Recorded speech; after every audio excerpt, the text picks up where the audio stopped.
Kamen Rider 4's episode 28, the 27th episode. How can I do this without you? Oh wait, the fight's over.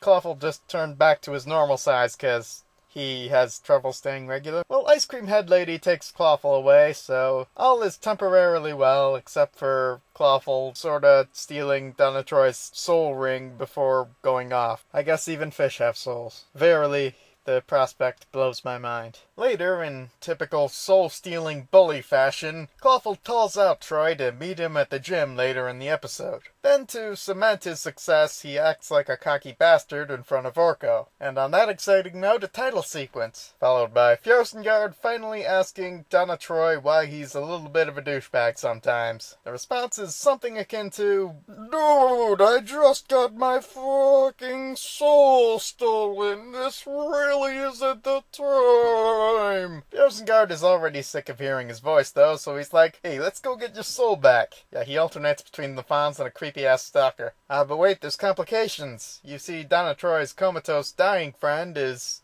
dying more comatosely. So Troy has to go visit him, because the moral support he can provide easily trumps his soul. Of course, Fjörsengard and friends agree to this, for some reason, and stall Clawful for time while Donna Troy goes off to watch his friend slowly die. The means by which they bide time is lending their souls to Clawful, even though he can just take them. But Clawful's bored, so it's an excuse to start the make me laugh or I'm gonna kill you game. Always fun. So while they're doing that, Troy heads out to his dying friend and realizes there was nothing he could really do to help his dying friend, but his condition goes back to dying at a normal rate, so he's good. But then Troy gets a sudden call from Daft Punk. Daft Punk tells him, "You can get your power back so long as you make a little trip upstate."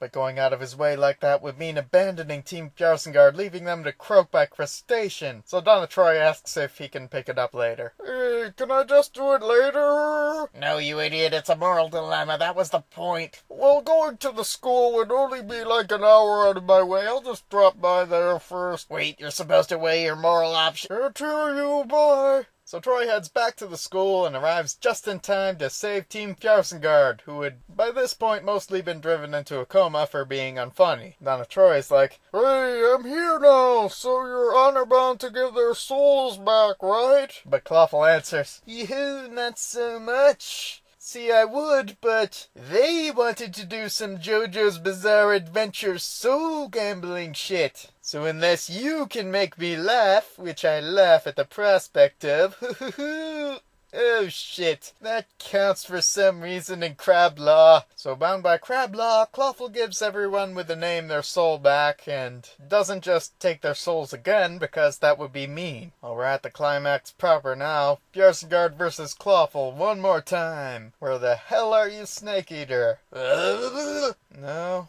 still nothing. Well, damn it, I can do this. I'll just follow Troy. He's running out to the middle of nowhere where Daft Punk wanted him earlier. Once there, he calls up Daft Punk and asks, "Hey, can I have my powers back now?" Daft Punk tells him, "Well, I was testing your stoicism and dedication to your friends, even though I told you to be a dickweed to them before, and you know what, fuck it, you made the right call, so your suit's back and you've got an upgrade, which I snuck right by your feet." Daft Punk responds, "Awesome! Wait, how the hell did you get that down here?" A magic disco ball." "Oh, I guess that fits." And so Troy indeed has a new suit of power, because he realizes there's more important things than the power to... My god, maybe this was all about me.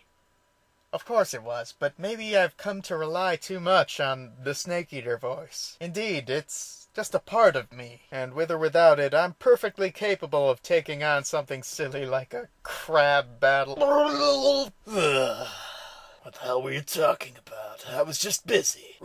Busy with what? Look, on the field of battle, sometimes things come up. Yeah, right, I bet you're having a crap battle from eating snakes all the time.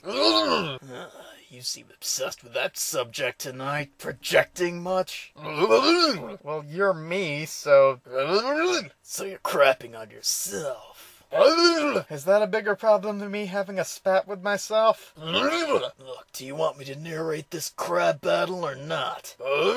Well, actually, I've just gotten the confidence to... You sound like a girl, so just leave this to me. On the field of... the crab battle's already over.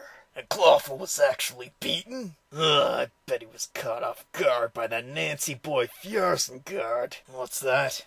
No, not Donna Troy. That's worse. Well, how'd he do it? A top that fires from the end of his staff? My God! He had access to that kind of technology? This is too much to process. I have to withdraw. But before that, who's been answering my questions? The voice of Kurt Russell in my head?